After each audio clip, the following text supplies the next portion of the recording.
Assalamualaikum warahmatullahi wabarakatuh.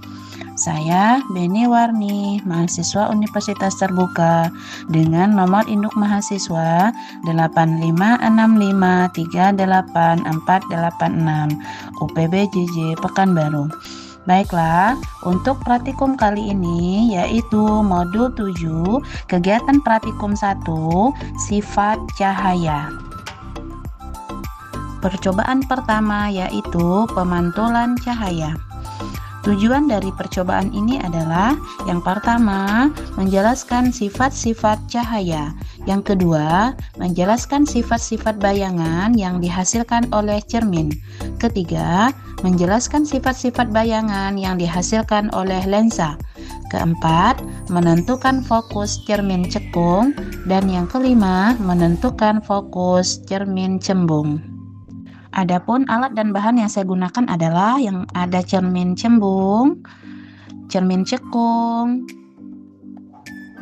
senter, lilin, busur derajat, penggaris, celah cahaya, cermin datar, tabir atau layar kertas, buku praktikum IPA dan peralatan tulis. Kemudian ada korek api. Baiklah, di sini lampu senter dan celah cahaya di depan cermin sudah tersusun.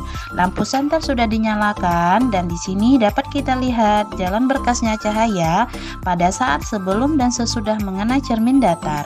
Jadi di sini dapat kita lihat cahaya yang dipantulkan dapat merambat lurus pada celah cahaya sehingga sudut datang dan sudut pantul sama-sama terlihat.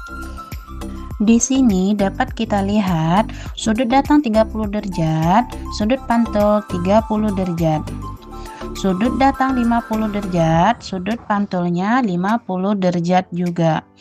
Sudut datang 70 derajat, maka sudut pantulnya 70 derajat juga. Sudut datang 90 derajat, maka sudut pantulnya 90 derajat juga. Terakhir, sudut datangnya 110 derajat, maka sudut pantulnya 110 derajat juga. Maka dapat kita simpulkan sudut datang dan sudut pantul sama besar. Selanjutnya, di sini lilin di depan cermin yang kita geser, maka dapat kita simpulkan sifat bayangan yang dibentuk oleh cermin datar yaitu sama besar, maya, dan tegak. Jadi, jarak benda sama dengan jarak bayangannya. Percobaan kedua yaitu pemantulan cahaya pada cermin cembung. Di sini nampak kita lihat sudut datang dan sudut pantulnya serta bayangan yang terbentuk lebih kecil dari benda. Percobaan ketiga yaitu pemantulan cahaya pada cermin cekung. Jarak benda 4 cm maka menghasilkan jarak bayangan 30 cm. Yang kedua, jarak benda 6 cm menghasilkan jarak bayangan 26 cm.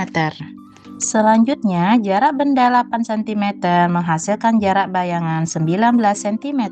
Jarak benda 10 cm menghasilkan bayangan 11 cm.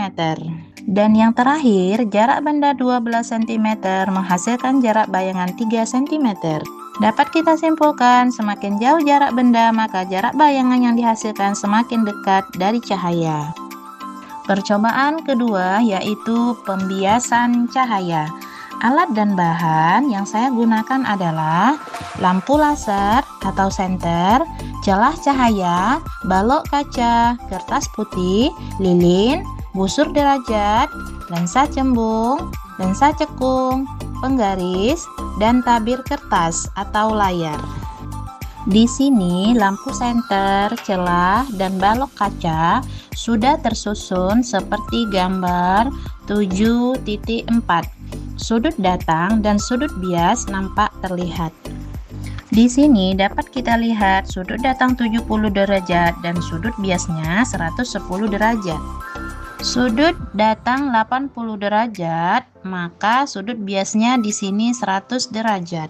Sudut datang 90 derajat, maka sudut biasnya 90 derajat juga.